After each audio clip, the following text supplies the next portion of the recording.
এখন আপনি আপনার সন্তানকে কোথায় ভর্তি করাবেন না, প্রথমে আপনাকে জানতে হবে আপনি আপনার সন্তানকে কি বানাতে চান। আপনি কি আপনার সন্তানকে হাফেজ বানাতে চান, আলেম বানাতে চান, ইসলামিক স্কলার বানাতে চান? যদি আপনি চান যে আমার সন্তানকে আমি প্রাথমিক ইসলামিক শিক্ষাটা দেওয়ার পর তাকে আমি অন্য কোনো লাইনে নিয়ে যাব, তাহলে তার লেখাপড়ার ডিজাইনটা কিন্তু ভিন্ন হবে। আপনি বাবা, আপনার টাকা আছে এটা ঠিক, কিন্তু আপনার সন্তান যেন অনুভব না করে যে আপনার টাকা আছে। আসসালামু আলাইকুম রহমতুল্লাহ বরাকাতু। বাংলাদেশে লক্ষ লক্ষ মাদ্রাসার অভিভাবক রয়েছেন যাদের সন্তানরা মাদ্রাসায় পড়েন। এই লক্ষ লক্ষ অভিভাবকদেরকে সতর্ক করার জন্য, যেন মাদ্রাসা শিক্ষা থেকে শিক্ষার্থীরা ছিটকে না পড়ে, অভিভাবকদেরকে সচেতন করার জন্য আমরা একটা বই রচনা করেছি, সেটা হলো মাদ্রাসার ছাত্রদের প্যারেন্টিং। ইতিমধ্যে এই বইটা হাজার হাজার অভিভাবকগণ সংগ্রহ করেছেন। আমরা আজকে এই বই থেকে কয়েকটা অধ্যায় আপনাদেরকে একটু পড়ে শোনাবো যে এই বইটা কত গুরুত্বপূর্ণ আপনার জন্য। সন্তানকে প্রথম মাদ্রাসায় ভর্তির ক্ষেত্রে বিবেচ্য বিষয়।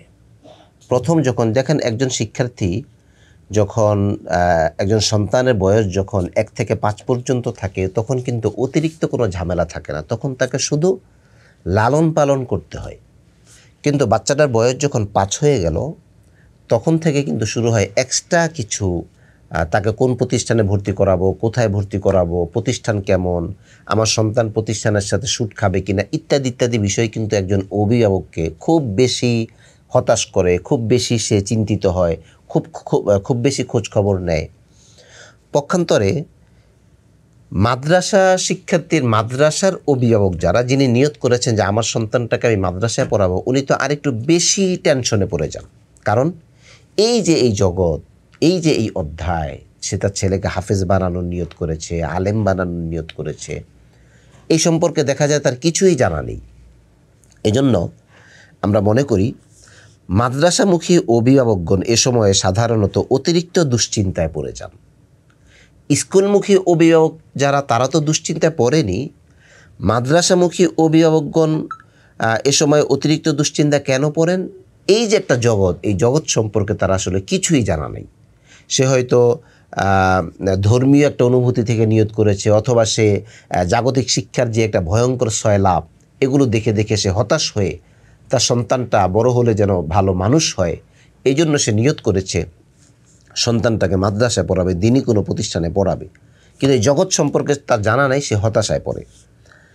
বিশেষ করে যারা মাদ্রাসা জগৎ সম্পর্কে ভালোভাবে জানেন না, তাদের জন্য এটি একটি বড় চিন্তার কারণ হয়ে দাঁড়ায়।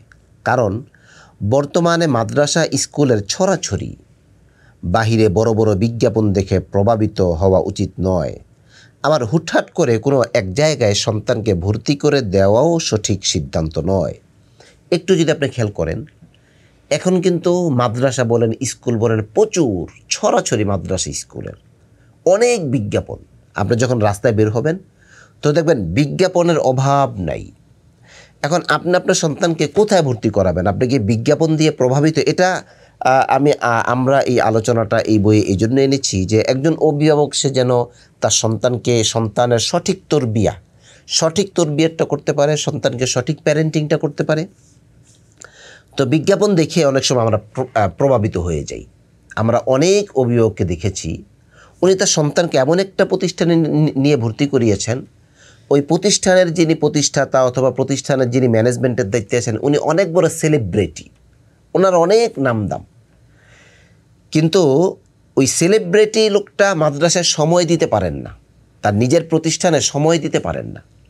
উনি তো সেলিব্রিটি হচ্ছেন, আলহামদুলিল্লাহ, দিনের অনেক বড় কাজ করছেন, কিন্তু অভিভাবক অনেকে সেখানে গিয়ে ওনারা হতাশায় পড়েন। ওনারা 1 বছর, 2 বছর, 3 বছর সময় নষ্ট করে দেন। তো এখন কি বিজ্ঞাপন দেখে আপনি যাবেন? দেখেন, প্রথমে আপনাকে জানতে হবে আপনি আপনার সন্তানকে কি বানাতে চান। বিজ্ঞাপনের একটা বিষয় কি, অনেক সময় আবার আমরা এটাও মনে করি যে অনেক ব্যয়বহুল একটা প্রতিষ্ঠানে ভর্তি করালাম, অনেক বড়, অনেক মানে টাকা লাগে ভর্তি হতে, মাসিক খরচ অনেক ব্যয়বহুল। অনেক সময় আমাদের কাছে এটা মনে হয় যে ব্যয়বহুল হলেই মনে হয় লেখাপড়াটা খুব ভালো হবে। দেখেন, এগুলো আসলে একটা মার্কেটিং পলিসি। হ্যাঁ, আপনি বিজ্ঞাপন দ্বারা প্রভাবিত হয়ে না, বিজ্ঞাপনের কিন্তু একটা প্রভাব আছে। আমরা সারাদিনে যত সিদ্ধান্ত নেই, বিশেষ করে আমাদের লাইফের ক্ষেত্রে, এই সিদ্ধান্তের মধ্যে শতকরা 75টা সিদ্ধান্ত কিন্তু আমরা বিজ্ঞাপন দ্বারা প্রভাবিত হয়ে নেই। এখনকার যুগটা বিজ্ঞাপনের যুগ। এই যে একটা মোবাইল ফোন, এই মোবাইল ফোনের কাছে আপনার সম্পর্কে 20টা তথ্য আছে যেটা আপনারও জানা নেই। জি, এই মোবাইলের কাছে আপনার সম্পর্কে আপনি কি পছন্দ করেন, কোন রং পছন্দ করেন, আপনি কোন প্রোডাক্টটা তালাশ করতেছেন, আপনি কেমন যখনই আপনি গুগল করলেন যে ব্যয়বহুল প্রতিষ্ঠান, ভালো প্রতিষ্ঠান, তখনই কিন্তু অলরেডি এই সকল বিজ্ঞাপনগুলো আপনার সামনে আসতে থাকবে। আর এই বিজ্ঞাপন দেখে, বিজ্ঞাপন মানে হলো আপনাকে এক ধরনের কেতকুতো দেওয়া, আপনাকে এক ধরনের ফুসলিয়ে দেওয়া। তো বিজ্ঞাপনের একটা সাইকোলজি আমি আপনাদেরকে বলে রাখি। সাইকোলজিটা হলো, মনে করেন আপনি একটা হসপিটালে গেলেন, তো একটা অপারেশন প্রয়োজন আপনার। তো হসপিটাল কর্তৃপক্ষ আপনাকে বলল যে এই অপারেশনটা করালে শতকরা 90 জন রোগী বেঁচে যায়। তখন আপনার সাইকোলজি কিন্তু অপারেশন করানোর প্রতি ডাইভার্ট হবে। পক্ষান্তরে আরেকটা হসপিটাল যদি আপনাকে বলে এই অপারেশনটা করালে শতকরা 10টা রোগী মারা যায়, আপনার কিন্তু তখন সাইকোলজিটা অপারেশন না করার দিকে আগাবে। আপনি যদি কোথাও দেখেন লেখা আছে যে আজকে কিনুন 10% ছাড়, আর যদি কোথাও দেখেন লেখা আছে আগামীকাল কিনলে 10% বেশি টাকা দিয়ে কিনতে হবে, তখন আপনার সাইকোলজি কিন্তু আপনাকে 10% কম, মানে আগামীকালকে কিনলে 10% বেশি দিয়ে কিনতে হবে, এটা আপনার ব্রেনে বেশি হিট করবে। তো আমরা আপনাকে অনুরোধ করব, এই যে আমি ছোট্ট 2টা উদাহরণ দিলাম, এরকম বিজ্ঞাপন দ্বারা প্রভাবিত না হয়ে আপনি কিভাবে ভর্তি করাবেন আপনার সন্তানকে, আসেন আমরা জেনে নিই। প্রথমে আপনাকে জানতে হবে আপনি আপনার সন্তানকে কি বানাতে চান, একবার ক্লিয়ার স্পষ্ট থাকতে হবে। আপনি কি আপনার সন্তানকে হাফেজ বানাতে চান, আলেম বানাতে চান, ইসলামিক স্কলার বানাতে চান? অনেকে এসে আমাদেরকে বলেন যে উস্তাদ জি, আমার ছেলেটাকে আমি আল্লামা তকি উসমানী বানাতে চাই, আশরাফ আলী থানবী বানাতে চাই। আমার রিসেন্টলি অনেকে বলেন মিজানুর রহমান আজহারি বানাতে চাই। দেখেন, একজন মিজানুর রহমান আজহারি হওয়ার পিছনে তার বাবার কী ত্যাগ, তার মায়ের কী কুরবানি, সেটা কিন্তু আমাদের জানা নেই। অনেকে এসে বলেন যে উস্তাদ যে আমার ছেলেটাকে আমি ওই লেভেলে দেখতে চাই। তো লেভেলটা আমরা দেখলাম, ওই লেভেলের একটা গর্জিয়াস কেরিয়ার, সেটাও আপনি দেখেছেন। একজন হুজুর, একজন আলেম, একজন ইসলামিক স্কলার এক জায়গায় লেকচার দেন, হাজার হাজার লোক মনোমুগ্ধকর হয়ে চাতক পাখির ন্যায় তার চেহারার দিকে তাকিয়ে থেকে লেকচার শুনে তার সাথে মুসাফা করতে চায়, তার জুতাটা একজনে টানতে চায়, তাকে একজনে গাড়ি দিতে চায়, তাকে একজনে বাড়ি দিতে চায়। এই যে একটা কেরিয়ার, এই কেরিয়ারটা দেখে আপনি উদ্বুদ্ধ হচ্ছেন, ঠিক, এটা রাইট।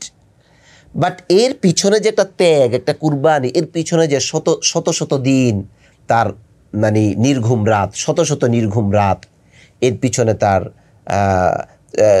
অনেক কুরবানি, অনেক ত্যাগ, অনেক কষ্ট, এগুলো কিন্তু আমরা খেয়াল করি না। তো প্রথমে স্পষ্ট থাকতে হবে যে আপনার সন্তানকে আপনি আসলে কী বানাতে চান, এই লক্ষ্যটা আপনি ঠিক করেন।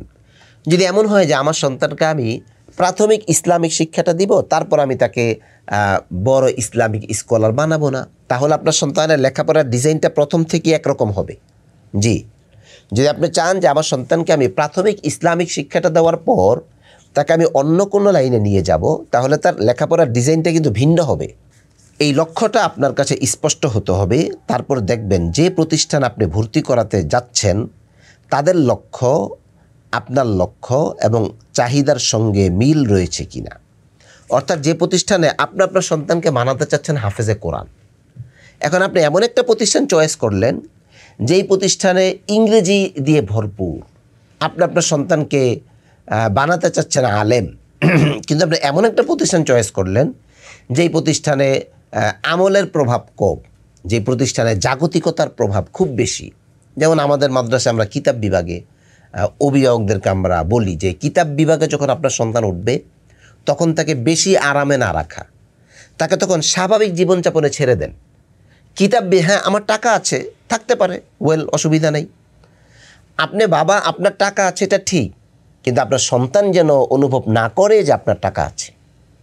আপনার সন্তানকে আপনি অভাব বুঝান, আপনার সন্তানকে আপনি কষ্ট বুঝান, আপনার সন্তানকে এই বিষয়গুলো তাকে জীবনের যে একটা চ্যালেঞ্জিং জীবন, এটা তাকে বুঝতে সহযোগিতা করেন। তো যদি এমন হয় যে তাদের লক্ষ্য এবং আচ্ছা, তো আপনার লক্ষ্য এবং প্রতিষ্ঠানের লক্ষ্য এক কিনা? আপনি যেটা বানাতে চান প্রতিষ্ঠানও তার শিক্ষার্থীদেরকে তা বানাতে চায় কিনা? নাকি এমন আপনি আপনার সন্তানকে বানাতে চান হাফেজ আলেম, আর আপনি এমন একটা প্রতিষ্ঠানে ভর্তি করালেন যেই প্রতিষ্ঠান তাদের শিক্ষার্থীদেরকে বানাতে চায় বড় বড় বিজ্ঞানী? বিজ্ঞানী হওয়া অবশ্যই দোষের না, অবশ্যই হবে। আবার আপনি আপনার সন্তানকে বানাতে চান বড় ডাক্তার, কিন্তু আপনি এমন একটা প্রতিষ্ঠানে ভর্তি করালেন যেই প্রতিষ্ঠান তাদের শিক্ষার্থীদেরকে বানাতে চায় বড় আলেম। সুতরাং আপনার লক্ষ্য প্রতিষ্ঠানের লক্ষ্য এক কিনা এটা আপনাকে আপনার বিচক্ষণতার দ্বারা, আপনার খোঁজখবরের দ্বারা ইমাম আবু হানিফা রহমতুল্লাহ আলাইহি বলেছেন, তুমি যেখানে পড়বে এখানে পড়ার 3 মাস আগে তুমি ওই জায়গায় গিয়ে থাকো, ওই এলাকার সাথে তোমার মিলে কিনা, এলাকার পরিবেশের সাথে তোমার মিলে কিনা, এই সব কিছু মিলিয়ে তুমি একটা প্রতিষ্ঠানকে চয়েস করো, প্রতিষ্ঠানকে পছন্দ করো। এটা হুটহাট কোনো সিদ্ধান্ত না। এটা এমন না যে মোবাইলে একটা অ্যাড আসলো বাস দেখে আমি একটা সিদ্ধান্ত নিয়ে নিলাম, মোবাইলে একটা দাঁত মাজনের বিজ্ঞাপন পেলাম দেখে সিদ্ধান্ত নিয়ে নিলাম, বাসার পাশে একটা প্রতিষ্ঠান বাস ভর্তি করিয়ে দিলাম, বা দূরে একটা প্রতিষ্ঠান দেখতেছি অনেকে সেখানে হুমড়ি খেয়ে পড়ছে, তা আমিও গিয়ে হুমড়ি খেয়ে পড়লাম, এমন কিন্তু বিষয়টা না। তো এখানে একটা বিষয় গুরুত্বপূর্ণ যে আপনার লক্ষ্য এবং প্রতিষ্ঠানের লক্ষ্য এক আছে কিনা এটা আপনি জেনে নিন। সব কিছু নিশ্চিত হওয়ার পরেই ভর্তির সিদ্ধান্ত নেওয়া উচিত। তাদের লক্ষ্য আপনার লক্ষ্য এবং চাহিদার সঙ্গে মিল রয়েছে কিনা সব কিছু নিশ্চিত হওয়ার পরেই ভর্তির সিদ্ধান্ত নেওয়া উচিত। সবচেয়ে বুদ্ধিমানের কাজ, এখন আমরা খুবই গুরুত্বপূর্ণ একটা কথা বলবো আপনাদেরকে। পবিত্র কোরআন আছে ওয়াশাউবিরহুম ফিল আমর, প্রত্যেকটা বিষয়ে তোমরা পরামর্শ করো। আমরা দেখা যায় কি বর্তমানে কারোর সাথে পরামর্শ করতে চাই না, একটু বুদ্ধি নিতে চাই না। হ্যাঁ, বুদ্ধি নেই, টাকা দিয়ে কিনে বুদ্ধি নেই, উকিলদের কাছ থেকে বুদ্ধি নেই, ইনকাম ট্যাক্সের যারা কাজ করেন তাদের কাছ থেকে বুদ্ধি নেই, টাকা দিয়ে আমরা বুদ্ধি কিনি।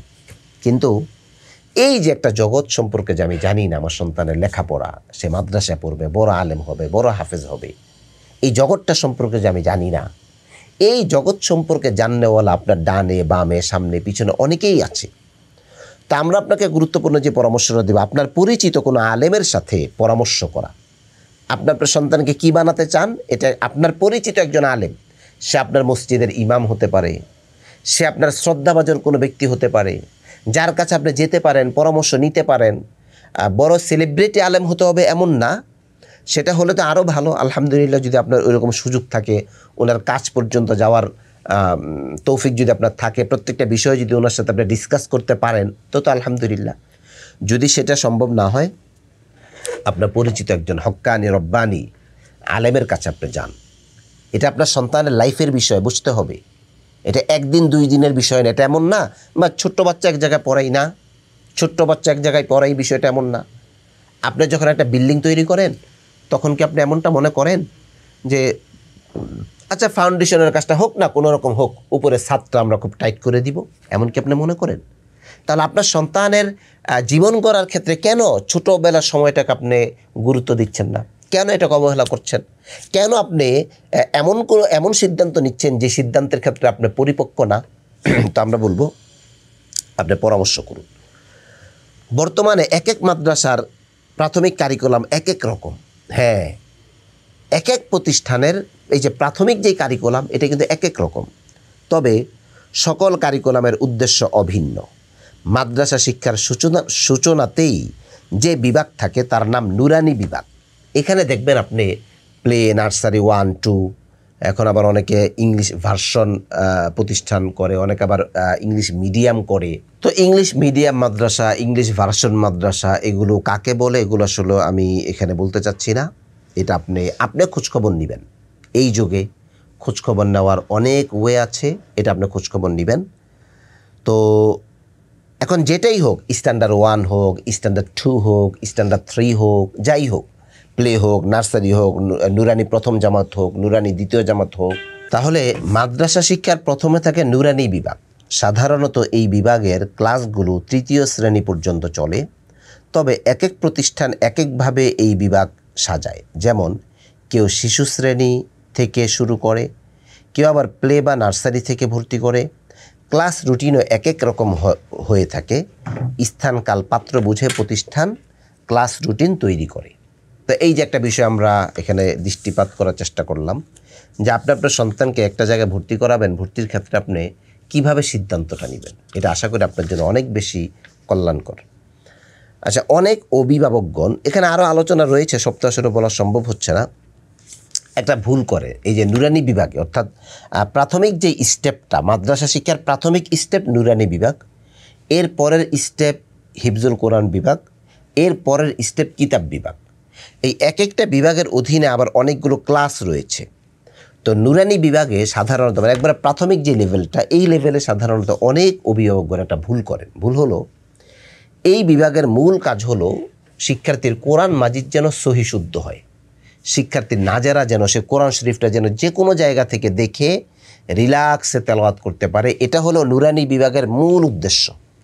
এর পাশাপাশি বাংলা, অঙ্ক, ইংরেজি, গণিত এগুলো তো অবশ্যই থাকবে।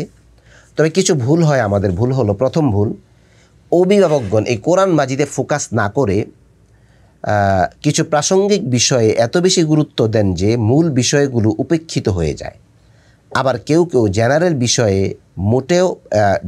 বিষয়ে পড়াতে মোটেও আগ্রহী নন। আমার অনেক অভিভাবককে দেখে আইসা বলে যে আমার বাংলা, অঙ্ক, ইংরেজি দরকার নাই, ওরা খালি কোরআন শরীফ পড়ান। এটাও ভুল। মূল ফোকাস থেকে সরে যাওয়া যেমন ভুল, ঠিক তদ্রূপ বাংলা, অঙ্ক, ইংরেজি একেবারে না পড়ানো। আমরা মনে করি হয়তো আমাদের এই চিন্তার সাথে অনেকে একমত নাও হতে পারে, কোনো অসুবিধা নেই। ইমাম শাফি রহমতুল্লাহ আলাইহি বলেছেন, ইজতিহাদি বিষয়ে দুইজন মানুষের মত এক হবে এটা খেলাফে কিয়াস, এক হবে না এটা আসল। তো ওই জায়গা থেকে আমরা বলবো আমাদের সাথে একমত নাই হতে পারে অনেকে। মনে রাখতে হবে এই দুনিয়া আপনার নিয়মে চলে না, দুনিয়া চলে নিজস্ব গতিতে। যদি আপনার সন্তান সেই গতির সাথে তাল মিলাতে না পারে তাহলে সে পিছিয়ে পড়বে। আজকের যুগে হাত ঘড়ি থেকে শুরু করে বিদ্যুৎ বিল পর্যন্ত সব কিছুই ইংরেজিতে। এই সময়ে যদি আপনি ইংরেজি থেকে মুখ ফিরিয়ে নেন তাহলে সেটা হবে আত্মঘাতী সিদ্ধান্ত। খুব ভালো করে খেয়াল রাখতে হবে, এই নুরানি বিভাগের পড়াগুলো পরে আর ফিরে আসবে না। বিশেষ করে এই যে নাজেরার যে বিষয়টা, উপরে আমাদের এই আলোচনাটা গিয়েছে, এই নাজেরা কোরআন মাজিদের কিন্তু আর ক্লাস নাই। যদি সেখান থেকে কিতাবখানা চলে যায়, নাজেরার ওই রকম গুরুত্বপূর্ণ ক্লাস সে আর পাবে না। হেফজখানা চলে গেলে তো মুখস্থই করবে। এখানেই কোরআন সহি শুদ্ধভাবে পড়ার মৌলিক শিক্ষা সম্পন্ন হয়। তাই এই সময়ের পড়াগুলোর ক্ষেত্রে কোনো রকমের ছাড় দেওয়া চলবে না। তাহলে এই নুরানি বিভাগের মূল ফোকাস হলো তার তৃতীয় শ্রেণীর মধ্যে বা দ্বিতীয় শ্রেণীর মধ্যে যেই ক্লাস পর্যন্ত করে, হেফজখানা যাওয়ার আগে, কিতাবখানা যাওয়ার আগে আপনার সন্তানের নাজেরা কোরআন মাজিদ দেখে দেখে যেন সহি শুদ্ধ হয়ে যায়। এর পাশাপাশি বাংলা, অঙ্ক, ইংরেজি প্রয়োজনীয়, এটা সে অবশ্যই পড়বে। বাকি দেখা যায় অনেক অভিভাবককে আমরা দেখি, অনেক প্রতিষ্ঠানিকে ফোর্স করে যে আপনাদের এখানে একটা এই সাধারণ জ্ঞানের বই নেই কেন, একটা সাধারণ জ্ঞানের বই পড়ান, একটা ওয়ার্ড মিনিং পড়ান। আরে ভাই, এত অসুস্থ প্রতিযোগিতা করলে কিভাবে হবে? সাধারণ জ্ঞানের বই আপনার প্লে নার্সারি 1-2 এর বাচ্চাকে পড়ানোটা এত কি দরকার? সে জীবনে অনেক সাধারণ জ্ঞান পড়তে পারবে। ওয়ার্ড মিনিং পড়ান। এটা হয় কি, আমি আপনাদেরকে বলি, সেটা হলো বিভিন্ন বাণিজ্যিক প্রতিষ্ঠানগুলো বই বিক্রির একটা পলিসি, এগুলো জাস্ট বই বিক্রির একটা পলিসি। তা আপনি আপনার সন্তানকে এই সাধারণ জ্ঞান, ওয়ার্ড মিনিং, ক্লাস 2 পর্যন্ত টেক্সট বুকে যতগুলো ওয়ার্ড আছে, আপনার সন্তান যদি এতগুলো ওয়ার্ড, ক্লাস 1-এর ইংরেজি বইয়ে 63টা ওয়ার্ড মিনিং আছে, বোর্ড বইয়ে, টেক্সট বুকে 63টা ওয়ার্ড মিনিং আছে ক্লাস 1-এর বইয়ে, 2-এর বইয়ে আরও দ্বিগুণ আছে। আবার যদি প্লে নার্সারি পড়ান সেখানেও কতগুলো ওয়ার্ড মিনিং সে শিখবে। তো সব মিলিয়ে 2 পর্যন্ত টেক্সট বুকে কমপক্ষে 450 থেকে 500 ওয়ার্ড মিনিং আছে। এটা যদি 2-এর একটা বাচ্চা বানান সহ ইংরেজি ওয়ার্ডের অর্থগুলো পারে, এনাফ, তার জন্য যথেষ্ট। এর উপর আবার অনেক অভিভাবকগণ প্রতিষ্ঠানকে প্রেশার কিট করে যে একটা ওয়ার্ড মিনিংয়ের বই পড়ান, অথচ তার কোরআন শরীফের খবর নেই। এই জন্য আমরা অনুরোধ করব, আপনার সন্তানের যেটা ফোকাস, আপনার ফোকাস ঠিক রেখে অন্যদিকে যদি হয় ওয়েল আলহামদুলিল্লাহ, যদি না হয় সেটাও আলহামদুলিল্লাহ।